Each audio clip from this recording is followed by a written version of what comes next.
இலங்கையின் முதற்தர சுற்றுலா தலம் ரீச்சாவின் மாபெரும் உணவு திருவிழா ஆகஸ்ட் மாதம் 7, 8, 9 மற்றும் 10 தேதிகளில் மாலை 6 மணி முதல் 10 மணி வரை இன்றைய டிக்கெட்டுகளை பெற்றுக் கொள்ளுங்கள். குறிப்பாக தென்னிலங்கையினுடைய அரசியல் சூழல் என்பது மிக பூதாகரமானதாக மாறியிருக்கிறது. காரணம், கடந்த காலத்தினுடைய ஊழல்கள் தொடர்பான விசாரணைகள் இடம்பெறுவது ஒரு புறம், இன்னொரு புறம் தென்னிலங்கையை ஆட்டி படைக்கக்கூடிய பாதாள உலக நபர்களோடுனான தொடர்பு. அதாவது நாட்டிலே ஆட்சியாளர்களாக இருந்திருக்கக்கூடியவர்களில் இருந்து அதிகாரமிக்க அரசியல்வாதிகளாக இருக்கக்கூடியவர்கள் வரை எல்லோருக்குமே இந்த பாதாள உலக குழுவிலே ஒரு தொடர்பு இருப்பதாக சொல்லப்படுகிறது. முன்னாள் அரசியல்வாதிகளினுடைய அதிகாரத்தில் இருந்தவர்களுடைய பிள்ளைகள் நடுத்தருவில் கீழ்த்தரமான குற்றச்செயல்களுக்கு தரையை இறங்கியிருக்கிறார்கள். செல்வாக்காக இருந்திருக்கக்கூடியவர்களுக்கு இப்போது செல்வாக்கு இழந்திருக்கிறது. ஆகவே திருடர்கள் போல செயற்பட்டுக் கொண்டிருக்கிறார்கள். ஆகவே இந்த நாடு திருடர்களினுடைய கையில் இருந்திருக்கிறது. திருடர்கள் திருடி இருக்கிறார்கள், கொலை செய்திருக்கிறார்கள், கொண்டு புதைத்திருக்கிறார்கள். இந்த விவகாரங்கள் மிக தெளிவானதாக இருக்கிறது.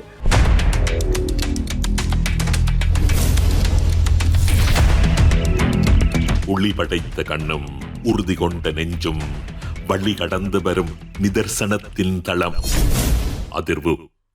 இது கொதிநிலைகளின் களவளம். வணக்கம், இது ஐபிசி தமிழின் இன்றைய அதிர்வு. இன்றைய நாளும் பேசப்பட வேண்டிய ஒரு சில முக்கியமான விடயங்கள் தொடர்பாக பேசிக்கொள்ளப் போகிறோம். குறிப்பாக தென்னிலங்கையினுடைய அரசியல் சூழல் என்பது மிக பூதாகரமானதாக மாறியிருக்கிறது.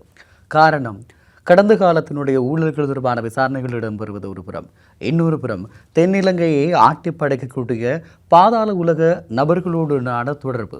அதாவது நாட்டிலே ஆட்சியாளர்களாக இருந்திருக்கக்கூடியவர்களில் இருந்து அதிகாரமிக்க அரசியல்வாதிகளாக இருக்கக்கூடியவர்கள் வரை எல்லோருக்குமே இந்த பாதாள உலக குழுவிலே ஒரு தொடர்பு இருப்பதாக சொல்லப்படுகிறது. இதன் மூலமான விசாரணைகள், வெளிவருகின்ற தகவல்கள் மிக மோசமான குற்றச்செயல்களுக்கு உடந்தையாக இருந்தார்கள் என்று சொல்லுகின்ற அளவுக்கு மாறியிருக்கிறது. இலங்கை என்கின்ற ஒரு நாட்டை பொறுத்த வரைக்கும் உங்களுக்கு தெரியும், கடந்த காலங்களில் வடக்கு கிழக்கிலே வாழ்ந்த தமிழ் மக்களுக்கு எதிராக மிக மோசமான குற்றச்செயல்கள் எல்லாம் செய்தார்கள். அது இன ரீதியான முரண்பாடு, இனப்பிரச்சனை தொடர்பான பிரச்சனைகள், அல்லது இலங்கையில் ஈழத்தமிழர்களினுடைய இருப்பை இல்லாத செய்ய வேண்டும் என்பதற்காகத்தான் இவர்கள் இதை செய்கிறார்கள் என்று நினைத்திருந்தோம். ஆனால் இப்போதுதான் தெரிகிறது, தங்களுக்குள்ளும் இப்படியான நகர்வுகளை அவர்கள் செய்து முடித்திருக்கிறார்கள். அதாவது சொல்லிக்கொள்ள வேண்டுமாக இருந்தால், தென்னிலங்கையினுடைய பிரதேசங்களிலே துப்பாக்கிச் சூட்டு சம்பவங்கள் மாறி மாறி இடம்பெற்றிருக்கிறது. எத்தனையோ கடத்தல்கள், எத்தனையோ கொலைகள், இவை எல்லாவற்றுக்குமே ஆதாரமாக இருக்கக்கூடிய அந்த அதிகார வர்க்கமும் பாதாள உலகமும் சேர்ந்து இயங்கி இருக்கிறது மிக தெளிவாக சொல்லப்படுகிறது. குறிப்பாக சொல்லிக்கொள்ள வேண்டுமாக இருந்தால், இந்த விவகாரத்திலே நாட்டினுடைய முன்னாள் அதிபர் கோட்டாபாய ராஜபக்சவுக்கும் அதே நேரத்தில் பாதாள உலகத்திலே அது எப்போது மிகப்பெரிய அளவிலே பேசப்படுகின்ற கஞ்சிபானை இம்ரான் அவர்களுக்கும் தொடர்பு இருந்ததா? இப்படி ஒரு கேள்வியை முன்வைக்க முடியும். உண்மையில் கோட்டாபாய ராஜபக்சவுக்கும் கஞ்சிபானை இம்ரானுக்கும் இடையிலான தொடர்பு என்ன?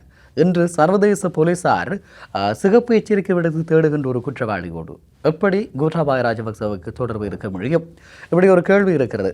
இதன் பின்னணியில் நடைபெற்ற சம்பவங்களை நாங்கள் விலாவாரியாக பார்க்க போகிறோம். குறிப்பாக இன்றைய நாளில் பார்க்கின்ற இந்த விடயங்கள் இலங்கையினுடைய ஆட்சி அதிகாரத்தினுடைய மிக முக்கியமானவர்களாக கருதப்பட்டவர்கள் எப்படி பாதாள உலகத்தோடு நெருங்கி செயற்பட்டிருக்கிறார்கள் என்பது தொடர்பாகவும், இன்னும் சொல்லிக்கொள்ள வேண்டுமாக இருந்தால், இந்த நாடு எவ்வளவு மோசமான நிலைக்கு அரசியல் ரீதியாக அழைத்து செல்லப்பட்டிருக்கிறது என்பதனையும் பார்க்க போகிறோம். தற்போதைய அரசு மீதான தொடர்ச்சியான விமர்சனங்கள் பல்வேறு விதமாக இருந்தாலும் அவர்களுடைய ஒரு சில விசாரணைகள், ஒரு சில நகர்வுகள் வரவேற்கத்தக்கதாகவும், அதாவது இந்த ஊழல் விவகாரத்தில் அவர்கள் மேற்கொள்கின்ற நடவடிக்கைகள் அல்லது போதைப்பொருள் ஒழிப்பு தொடர்பாக பாதாள உலகத்திற்கு எதிராக மேற்கொள்ளப்படுகின்ற கைதுகள், இவை வரவேற்கத்தக்கதாக இருக்கிறது என்று சொல்லப்படுகின்ற அதே நேரத்திலே இந்த விவகாரத்தில் சம்பந்தப்பட்டிருக்கக்கூடிய முன்னாள் ஆட்சியாளர்களும் கைது செய்யப்பட்டு தண்டனைக்கு உட்படுத்தப்படுகிற போதுதான் இவர்களுடைய இந்த விவகாரங்கள், இவர்கள் மீது சொல்லப்படுகின்ற இந்த புகழாரங்கள் பொருத்தமானதாக இருக்கு.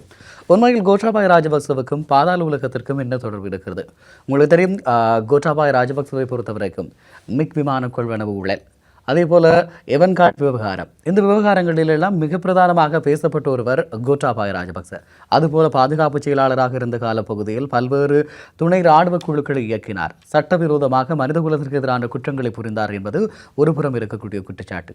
இப்போது அவர் மிக மோசமான பாதாள உலக தொடர்புடையவர் என்கின்ற ஒரு குற்றச்சாட்டு இருக்கிறது. ஈஸ்டர் குண்டு தாக்குதலோடு தொடர்புடையவர் என்று சொல்லி தன்னை அதற்கு தொடர்பாக கைது செய்யக்கூடாது என ஸ்ரீலங்காவினுடைய நீதிமன்றத்தில் ரிட் மனு தாக்கல் செய்கிற அளவுக்கு இருக்கிறது. இந்த விவகாரங்களை எல்லாம் நாங்கள் விரிவாக பார்க்கிற போது இலங்கையினுடைய அரசியல் என்பது எவ்வளவு மோசமான ஒரு அரசியல் சூழலை கொண்டிருந்தது என்பதனை மிக தெளிவாக புரிந்து கொள்ள முடியும். இப்படியான ஒரு சூழ்நிலையிலே தான் சில விடயங்களை நாங்கள் விரிவாக சம்பவ வாரியாக குறிப்பிடலாம் என்று நினைக்கிறேன். சுகேஸ்வர பண்டார கோட்டாபாய ராஜபக்சவனுடைய பிரத்யோக செயலாளராக இருந்திருக்கக்கூடியவர். அவர் கைது செய்யப்பட்டார். ஒரே நேரத்தில் 2 அரசு சம்பளங்களை பெற்றதான குற்றச்சாட்டு அவருக்கு வழங்கப்பட்டது.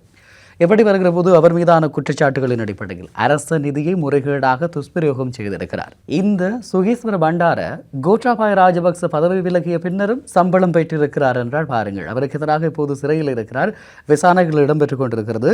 அதிலே குறிப்பாக தனக்கு நெருக்கமாக இருக்கக்கூடிய 137 பேருக்கு அரசு பணி நியமனங்களை வழங்கி 17.69 கோடி அரசு பணம் செலவிட்டிருக்கிறார்.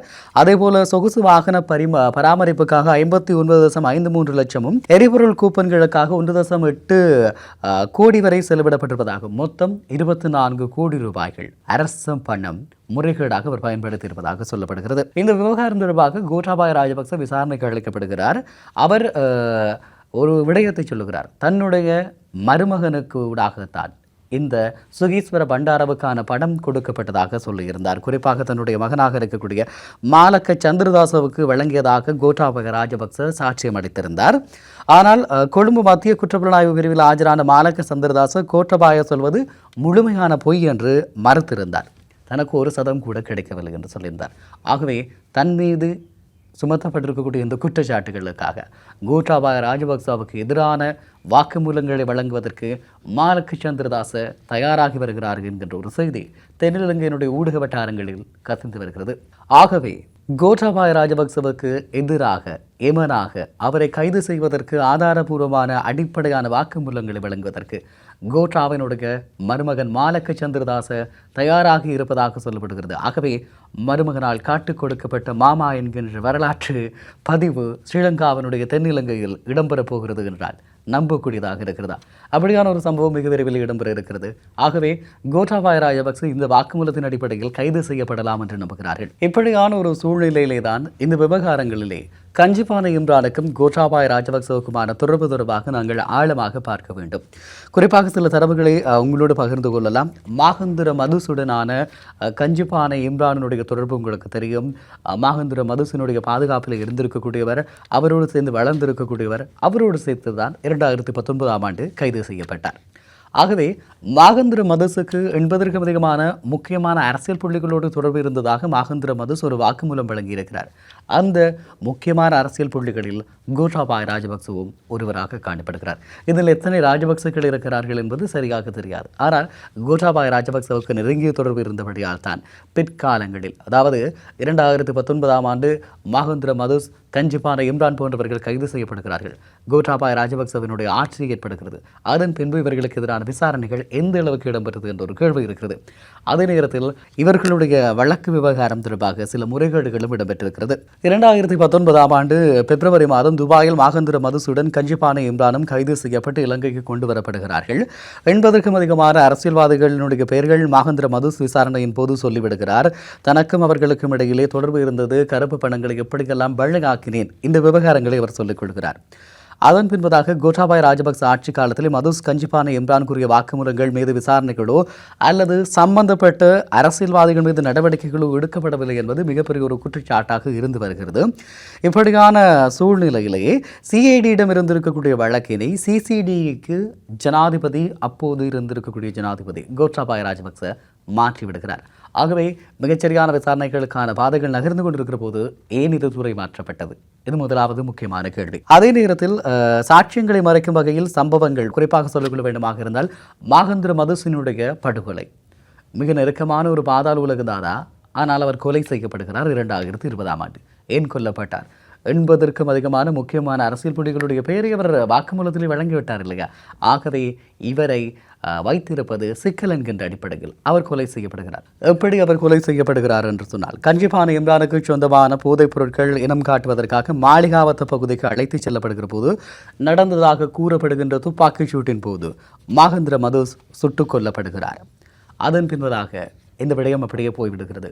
2022 டிசம்பர் காலப்பகுதி கோட்டாபாய ராஜபக்சவனுடைய ஆட்சி காலப்பகுதியில் இத்தனை குற்றங்கள், இத்தனை கொலைகள், பாதாள உலகத்தினுடைய மிக முக்கியமான நபராக இருக்கக்கூடிய இந்த கஞ்சிபானை இம்ரானுக்கு பிணை வழங்கப்படுகிறது இலங்கையினுடைய ஒரு நீதிமன்றத்தில். அது கோட்டாபாய ராஜபக்சவனுடைய ஆட்சி கால பகுதியில் நடந்தது என்று சொல்லிக் கொள்ளலாம். 2020 ஆண்டு டிசம்பர் மாதம் 20ஆம் தேதி அவருக்கு பிணை வழங்கப்படுகிறது. அதன் பின்பதாக மிக விரைவிலேயே அவர் நாட்டை விட்டு தப்பியோடி விடுகிறார்.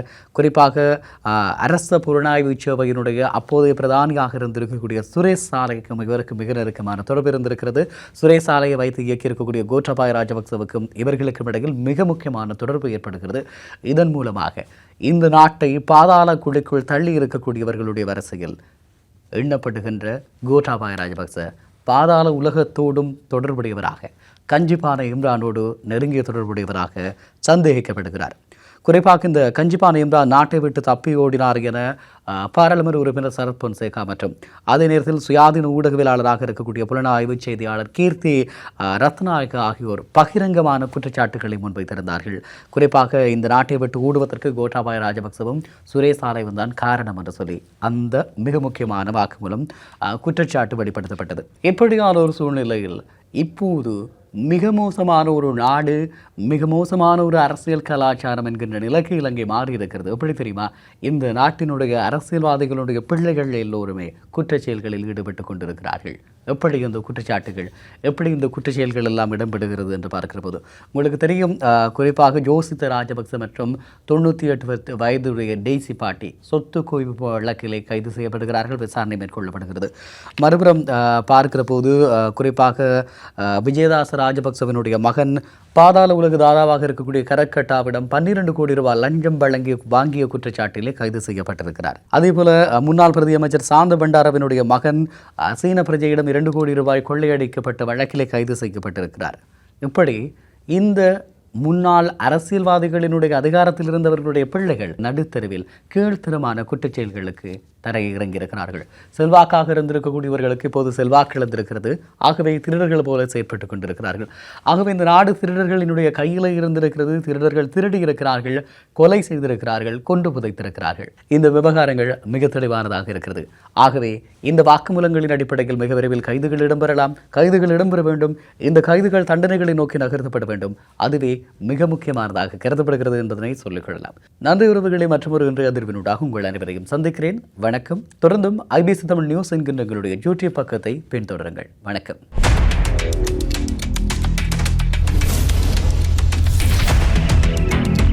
ஒளி படைத்த கண்ணும் உறுதி கொண்ட நெஞ்சும் வழி கடந்து வரும் நிதர்சனத்தின் தளம்.